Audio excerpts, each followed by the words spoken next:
مریض کیسے لا کر دے گا، کہاں سے لا کر دے گا، اسے دلچسپی نہیں ہوتی۔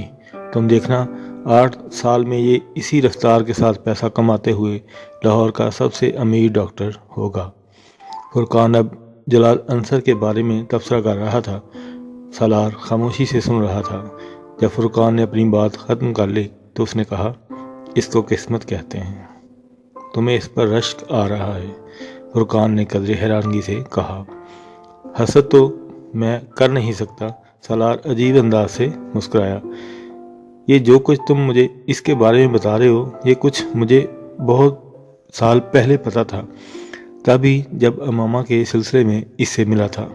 یہ کیسا ڈاکٹر بننے والا تھا مجھے اندازہ تھا، مگر اس فکشن میں اسے دیکھ کر مجھے بے تحاشا رشک آیا۔ کچھ بھی نہیں ہے اس کے پاس، معمولی شکل و صورت ہے، خاندان بھی خاص نہیں ہے۔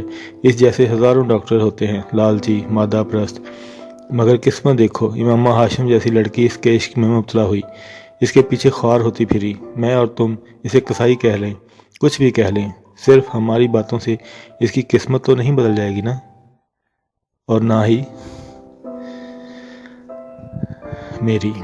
اس نے بات ادھوری چھوڑ دی۔ فرقان نے اس کے چہرے کو دھواں دھواں ہوتے دیکھا۔ کوئی نہ کوئی خوبی تو ہوگی اس میں کہ امامہ ہاشم کو کسی اور نہیں بلکہ صرف اسی سے محبت ہوئی۔ وہ جب اپنی آنکھوں کو مسل رہا تھا، مجھے اگر پتا ہوتا کہ یہاں تم جلال انصر سے ملو گے تو میں تمہیں کبھی یہاں اپنے ساتھ نہ لاتا۔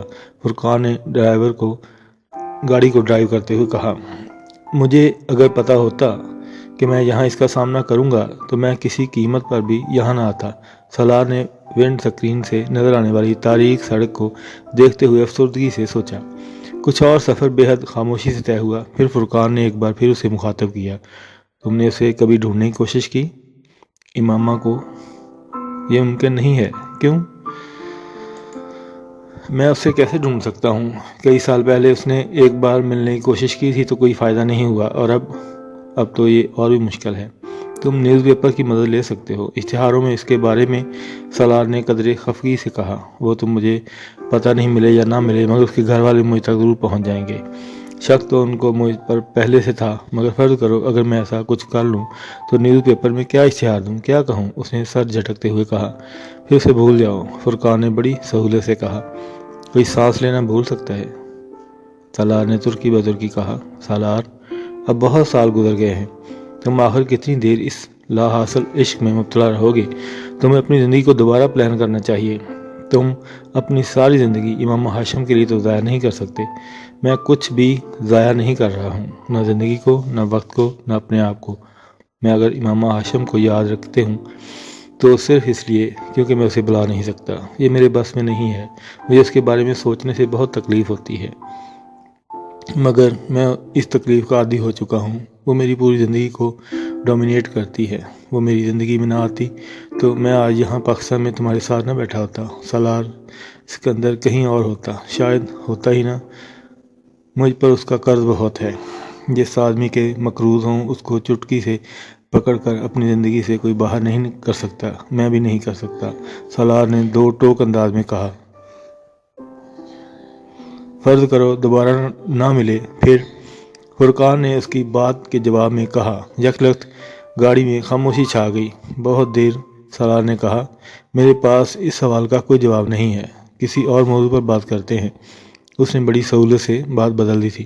چند سالوں میں فرقان کی طرح اس کے گاؤں میں بھی بہت کام کیا تھا، فرقان کی نسبت زیادہ تیز رفتاری سے، کیونکہ فرقان کے برعکس وہ زیادہ اثر رسوخ رکھتا تھا، اور اس نے چند سالوں میں اس گاؤں کی حالت بدل دی۔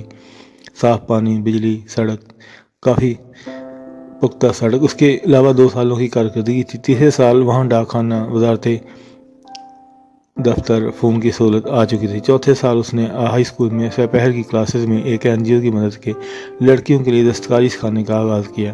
گاؤں کی ڈسپینسری میں ایمبولینس آ گئی، وہاں کچھ اور مشینری نصب ہو گئی۔ فرقان کی طرح یہ ڈسپینسری بھی اپنے وسائل سے اسکول کے ساتھ ہی شروع کی تھی، اور اسے مزید بہتر بنانے میں فرقان نے اس کی مدد کی تھی۔ فرقان کے برعکس اس کی ڈسپینسری میں ڈاکٹر کی عدم دستیابی کا کوئی مسئلہ نہیں تھا۔ اس کی ڈسپینسری کا باقاعدہ آغاز ہونے سے پہلے ہی ایک ڈاکٹر اس کی کوشش کی وجہ سے وہاں موجود تھا۔ اسکول پر ہونے والے تمام اخراجات تقریباً اسی کے تھے، لیکن ڈسپینسری کو قائم کرنے اور اسے چلانے کے لیے تمام اخراجات اس کے دوست برداشت کر رہے تھے۔ یونیسیف میں کام کے دوران بنائے گئے کانٹیکٹ اور دوستیاں بھی اب اس کے کام آ رہی تھیں اور وہ انہیں استعمال کر رہا تھا۔ وہ یونیسیف اور یونیسکو میں بہت سے دوستوں کو پاکستان آنے پر وہاں لا چکا تھا اور وہاں ویکیشنل ٹریننگ کے پلان میں بھی مصروف تھا، مگر چوتھے سال صرف یہی کچھ نہیں ہوا تھا، اور بھی بہت کچھ تھا۔ اسکندر عثمان اس دن سپہر کے قریب اسلام آباد آئے تھے۔ گاڑی کا ٹائر پنچر ہونے پر سڑک پر رک گئے تھے۔ گاڑی ٹائر بدلتے وہ سڑک کے اطراف نظر دوڑاتے، تب ان کی نظر ایک سائن بورڈ پر پڑی۔ وہاں لکھے ہوئے گاؤں کے نام نے ان کی توجہ اپنی مبذول کروا لی۔ سالار سکندر کے حوالے سے وہ نام سے ناآشنا نہیں تھا۔ ڈرائیور جب ٹائر بدل کر واپس ڈرائیونگ سیٹ پر آ کر بیٹھا تو اسکندر عثمان نے اسے کہا، اس گاؤں میں چلو۔ انہیں اچانک یہ تجسس پیدا ہوا تھا اسکول کے بارے میں جو سالار سکندر پچھلے کئی سالوں سے وہاں چلا رہا تھا۔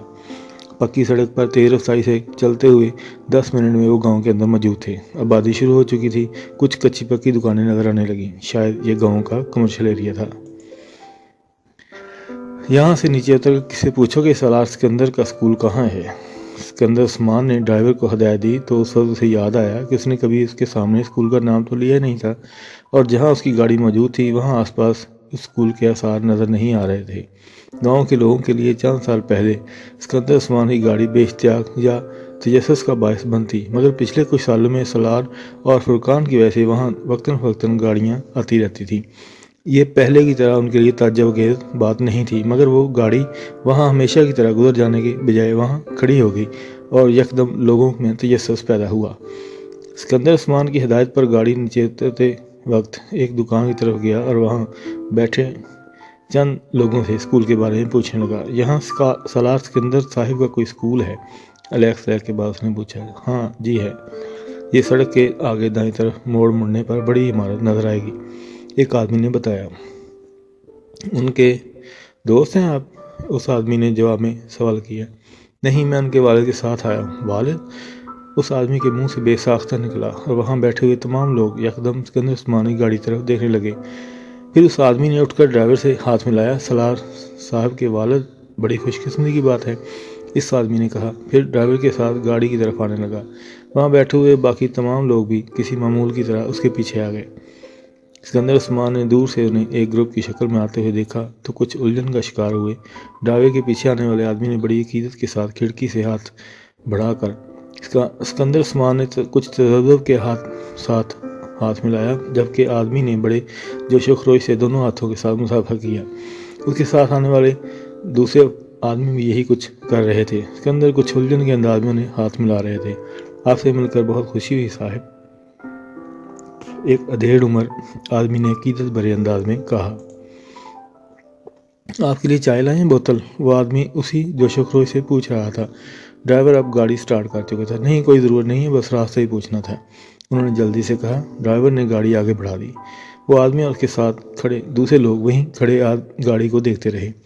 پھر آدمی نے قدرے مایوسی سے سر ہلایا۔ سالار صاحب کی اور بات ہے، یہاں سالار صاحب کی اور ہی بات ہے، وہ کچھ کھائے بغیر جہاں سے کبھی نہ جاتے، ایک دوسرے آدمی نے تائید کی۔ وہ لوگ اب واپس قدم بڑھانے لگے۔ سالار گاؤں میں موجود چند دکانوں کے پاس ہی اپنی گاڑی کھڑی کر دیتا اور پھر وہاں موجود لوگوں سے ملنے پر پیش کردہ چھوٹی موٹی چیزیں بھی کھا پی لیتا۔ وہاں سے پیدل 10 منٹ میں اپنے اسکول چلا جاتا۔ وہ لوگ مایوس ہوئے تھے۔ اسکندر عثمان نے گاڑی سے اترتے ہوئے ان کا تکلف نہیں کیا، کھانا پینا تو دور کی بات ہے۔ گاڑی اب موڑ رہی تھی اور موڑتے ہی ڈرائیور نے مزید کچھ کہتے کہتے اسکندر عثمان خاموش ہو گئے۔ پچھلی سیٹ پر بیٹھے ونڈ سکرین کے پار نظر آنے والی وسیع و عریض عمارت نے چھوٹے موٹے کچے مکانوں سے کھلے کھیتوں کے درمیان بہت دور ایک حیرت میں ڈالنے کافی تھی۔ اسکندر کو اندازہ نہیں تھا کہ وہاں اتنا بڑا اسکول چلا رہے ہیں، اور ان کے دم خود ایک اسکول کی دور تک پھیلی ہوئی عمارت کو دیکھ کر اسکول کی طرف جاتے ہی سڑک کے لگے ہوئے سائن بورڈ نے کیا، جس پر تیر کے نشان کے اوپر جلی حروف میں اردو میں تحریر تھا، اسکندر عثمان ہائی اسکول۔ ڈرائیور اسکول کے سامنے رک چکا تھا۔ اسکندر عثمان نے گاڑی سے اتر کر اس عمارت کے گیٹ پر عمارت کے ماتھے پر چمکتے ہوئے پہناؤں کو دیکھا تو اس کی آنکھوں میں ہلکی سی نمی تیر گئی۔ سالار سکندر نے ایک بار بھی اسے کچھ بولنے قابل نہیں رکھا تھا۔ گیٹ بند تھا۔ اس کے دوسری طرف چوکیدار موجود تھا جو گاڑی کو وہاں رکتے دیکھ کر گیٹ کھول رہا تھا۔ ڈرائیور جب گاڑی سے اتر رہا تھا تو چوکیدار باہر آ گیا۔ صاحب شہر سے آئے ہیں، ذرا اسکول دیکھنا چاہتے ہیں؟ ڈرائیور نے چوکیدار سے کہا۔ سکندر عثمان ہنوز اسکول کے لگے ہوئے بورڈ کو دیکھ رہے تھے۔ سالار صاحب کے حوالے سے آئے ہیں؟ چوکیدار نے پوچھا۔ نہیں، ڈرائیور نے بلا توقع کہا۔ ویسے آئے ہیں؟ سکندر عثمان نے پہلی بار اپنی نظریں ہٹا کر ڈرائیور اور پھر چوکیدار کو دیکھا۔ میں سالار سکندر کا باپ ہوں، سکندر عثمان نے مستحکم مگر بھرائی ہوئی آواز میں کہا۔ ڈرائیور نے حیرانگی سے ان کے دیکھا۔ چوکیدار یم بخت بوکھلا گیا۔ آپ سکندر عثمان صاحب ہیں؟ سکندر کچھ کہے بغیر میکانکی انداز میں گیٹ کی طرف بڑھ گئے۔ وہ شام جاگنگ ٹریک پر تھا۔ موبائل پر سکندر عثمان کی کال آئی۔ اپنی بے ترتیب سانس پر قابو پاتے ہوئے وہ جاگنگ کرتے ہوئے رک گیا اور ٹریک کے پاس ہی ایک بینچ پر بیٹھ گیا۔ ہیلو پاپا، السلام علیکم۔